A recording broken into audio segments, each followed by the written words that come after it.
Year 8 Parent Support Evening, Developing the Vision and Essential Habits.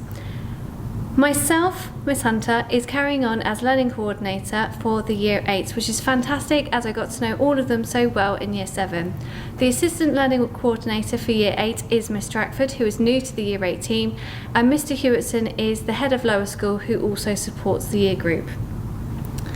On this slide you have the names of all the different form tutors for each of the forms and their contact information. They are your first point of call. If you have any queries, please contact them. So the vision for the Year 8s. They have had a very unusual start to the St John Henry Newman School. In Year 7, they developed strong resilience and independent skills from their unusual situation. This year, we want to continue developing those skills. We want to increase their independence and their resilience, but also get them to learn to experience new things. For example, going into the science classrooms and being able to experience experiments, going into the pavilion and going to their music lessons and getting to use the Mac computers to compose music. Furthermore, we are looking at how we can develop them holistically through our extracurricular activities, also through the strand work, so enrichment activities, the voice and creativity. They have also had some fantastic topics through PSHC this last half term, for example, mental health, self-esteem and maintaining relationships.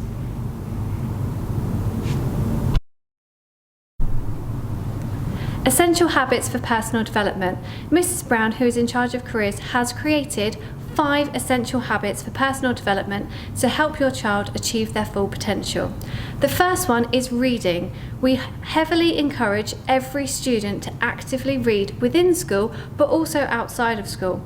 Mrs Crump has also sent out a parent mail asking for every single student to bring a reading book into school every single day, and this should be encouraged at home as well. The second one we have is extracurricular activities. We are very lucky to offer many sporting and creative clubs, which we highly recommend your student joins. This will give them skills such as social skills, but also things like time management. Thirdly, we ask them to develop their skills and interests. So this is a great year for exploring new hobbies and new activities and finding out what their passion is and what their goals are. Fourthly, we think about subjects.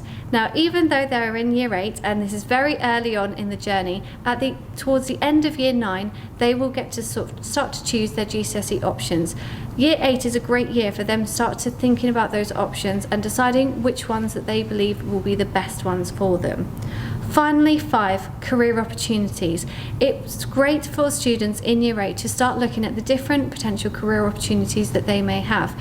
Unifrog is a fantastic website for them to use to explore these different opportunities. We highly recommend that you spend some time talking with your child over the different possible careers that they may want to consider. The parent resources is you have your own parent login for Unifrog, so you can see the activity that your students and children have added to their Unifrog accounts. If you have any problems with this, please contact Mrs Brown.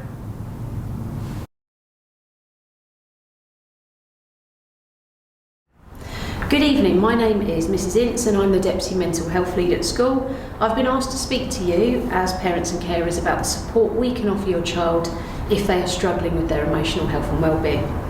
Everyone has mental health and we need to ensure that we are looking after ourselves and our children's now more than ever.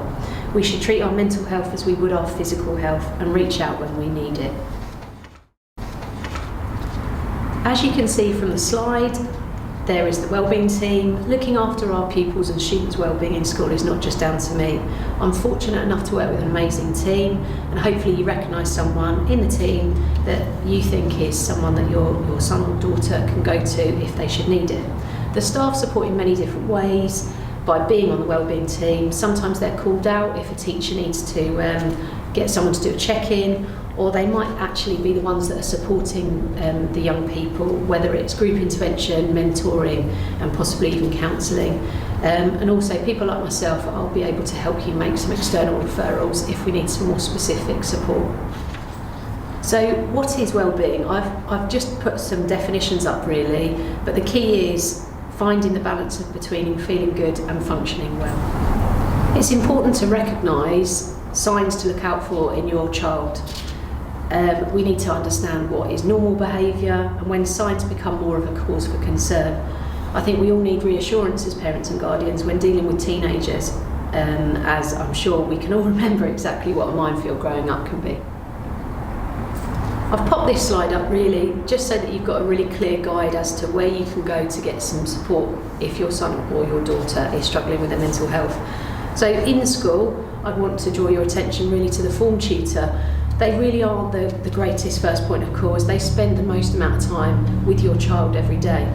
They will know what to do and who to speak to if they are worried or if they actually need to access some more help. Emailing the wellbeing team.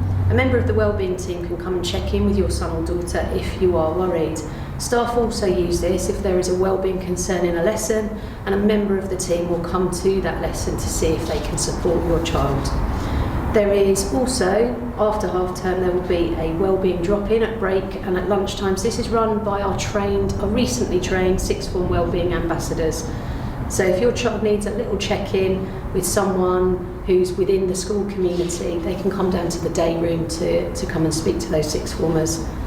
I'd like to draw your attention as well to some specific webinars and some workshops that we will be running in the future. We've got one up and coming, I think it's the week commencing the 15th of November, run by Angela Lorne, our school counsellor, and myself, and this will be focused on anxiety and managing the transitions of anxiety. The school website is also a great resource for you for extra guidance. We've worked quite hard to be able to pop down the most important websites rather than you guys being overwhelmed by searching for it yourself. But if you're worried as well, I would always recommend that you go off to see the GP, and we also have A&E if you feel like your child might be reaching that crisis stage. This next slide is all to do with a framework that has been developed by the New Economics Foundations. It's a set of 5 evidence-based actions that promote well-being. Based on the latest scientific evidence, the simple actions, if taken regularly, can improve well-being and enhance the quality of life. As you can see, we've got learn, notice, connect, being active, and to give. The important things really from this is to try and encourage your child to take their own kind of responsibility for their own well-being. We can't be the ones to keep nagging them or telling them to do these things. It really has to come from them. So well-being, they need to understand, is important for them. Developing really good habits for well-being is best done when they are feeling okay rather than when they're struggling. Taking these 5 actions regularly and actually revisiting them each time is really important, but making sure that they are taking care of themselves, and practicing self-care is the key. So this next slide is all to do with the Anna Freud website, which is a fantastic resource for you as parents, but also for your child. This I would highly recommend. I really enjoy this website because it is young people giving their own suggestions on how to manage their mental health and well-being. For example, they have over 90 strategies on there, which is all to do with practicing self-care from the young people for the young people, because let's face it, we're all different and we've all got different needs. I'm not here to patronise you. You all know the basic steps: sleeping enough, having a balanced diet. Teenagers need between 8 to 10 hours of sleep a night. There is also new research by the University of East Anglia, published over the last couple of weeks, that have concluded that children that eat their 5-a-day quota actually do have better mental health. So get those bananas at the ready. Please try and encourage them, and just try and really listen to them. They need us even when they tell us that they don't. This next slide, I've just popped up a few books really for you. The Anxiety Survival Guide for Teens, Blame My Brain, The Amazing Teenage Brain. I think we could all do with some guidance on that. But if your child is experiencing different kinds of anxieties, particularly with everything that's been happening over the last couple of years, Starving the Anxiety Gremlin is a really great resource. Finally, I've just put on a couple of websites really for you to take a look at. The first one being the Mental Health Foundation. There's a guide to making mental health not just an extracurricular. It needs to be something that happens on a day-to-day basis. And that's guidance for you as parents and carers. And then the second one is Young Minds, which is a really great website that actually has lots of specific resources for lots of different types of mental health issues that your child may be experiencing. Thanks for listening. The next thing we'd like to talk about is reports. This is one of the ways that you can help support your child with their academic progress. They will receive several reports throughout the school year, and this will be based around our heroes. There are 4 different aspects that we rank and rate the students: hardworking, empathy, resourcefulness, and organisation. In the reports, they will have a score of 1 to 4, 1 being dynamic, 2 being positive, 3 passive, and 4 disengaged.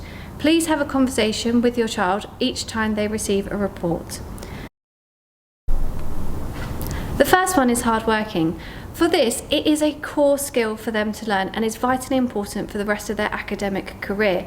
We want them to be able to know that it is perfectly fine to make mistakes, but one of the best things to do is to learn from those mistakes, and that is a key skill with hardworking.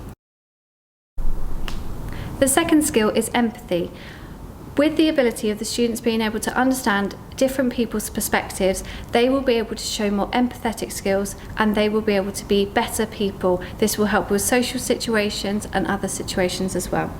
The third one is resourcefulness. So for this one, we want them to be innovative, creative and flexible. We want them to be able to adapt to different situations and be able to creatively solve problems.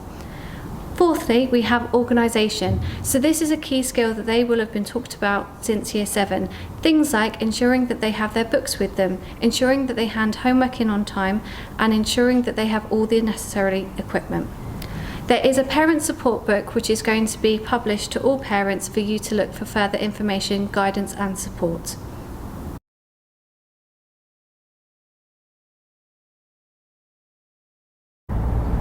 Hello, my name is Mr. Sansom and I'm a science teacher here at the John Henry Newman School.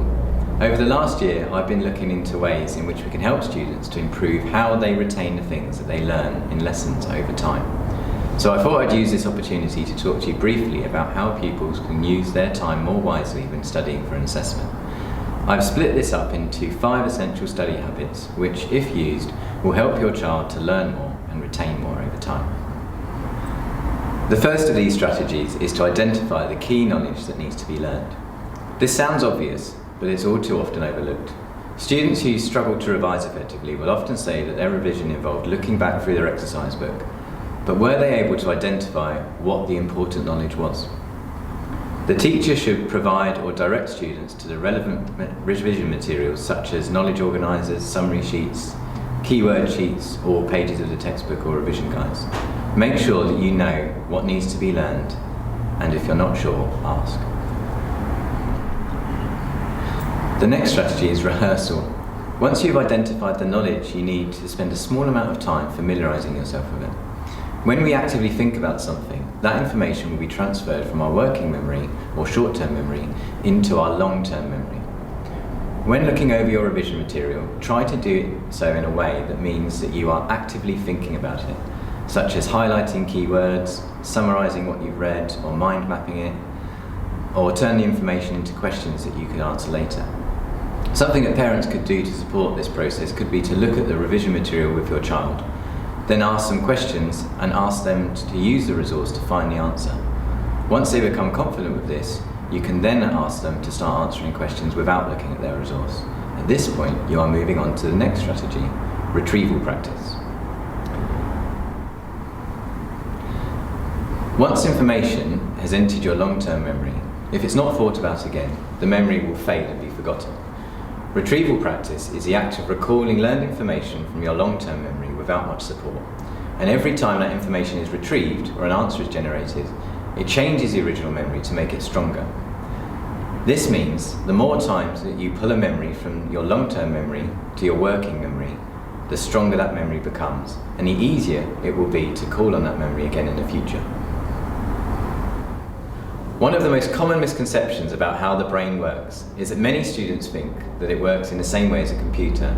They think that simply by reading information it will somehow be downloaded into the brain and stored indefinitely for later use.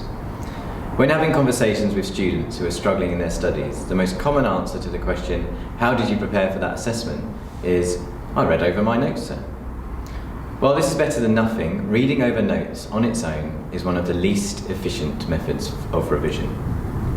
Learning effectively requires effort.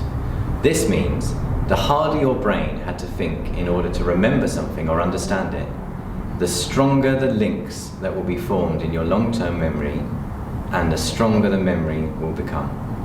Reading through notes or copying notes from a textbook requires minimal effort, and so doing this alone, you will remember minimal information. In order to make our learning more time effective, you need to make the learning more effortful. In order to do this, we close our textbooks and revision guides, and we practice retrieving the information without them. There is a variety of retrieval methods that we can use to do this. Two good examples are flashcards or quick recall questions, or brain dumps. Using flashcards or quick recall questions is a good way to strengthen the core knowledge or definitions in your long-term memory. Simply read the question on the card and either say the answer out loud or write it down. Then turn it over and check your answer for accuracy. Do not just read the cards and flip them over, as this is not effortful.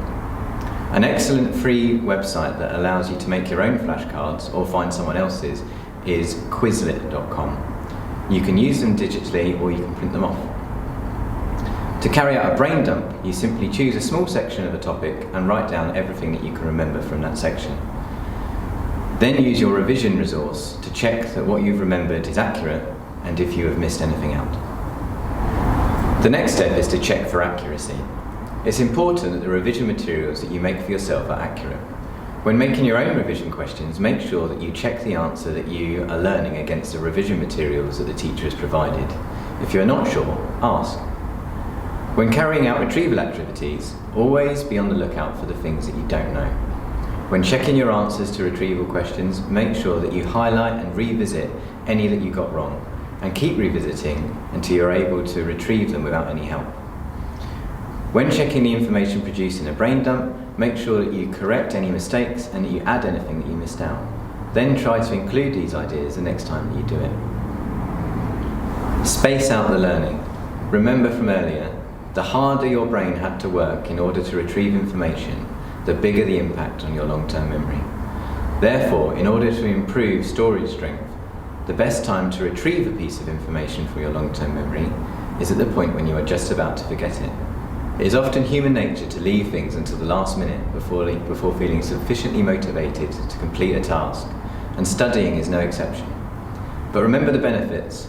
Spaced practice is shown to be much more efficient than cramming. It will take up the same amount of time, but you will learn more. 2 hours spread over a few days is much more efficient than 2 hours the night before an assessment.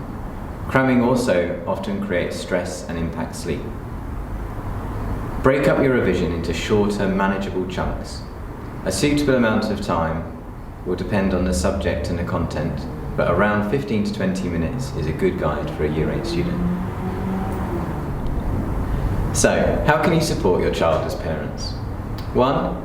Check that they have access to the key knowledge that they need to learn, for example, knowledge organisers. 2. Support their rehearsal. Use their revision resources with them and ask them questions about it and let them try and find the answers. 3. Support them with their retrieval practice. If you have the time, quizzing your child using their revision questions or flashcards can really help them. 4. Help them to identify and close any gaps. Ensure that your child doesn't worry if they can't remember an answer to a question. Simply tell them the answer and then get them to try it again later. 5. Support them to plan their time and space out their revision, rather than leaving it till the night before an assessment and cramming. I hope that you found the information from this presentation informative and useful in supporting your child in the future. I will leave you with this quote from cognitive scientist Daniel Willingham. We remember what we think about. If ever you are unsure about the task that your child is doing, always ask this simple question: are they having to really think about it? If they're not thinking, they're not learning.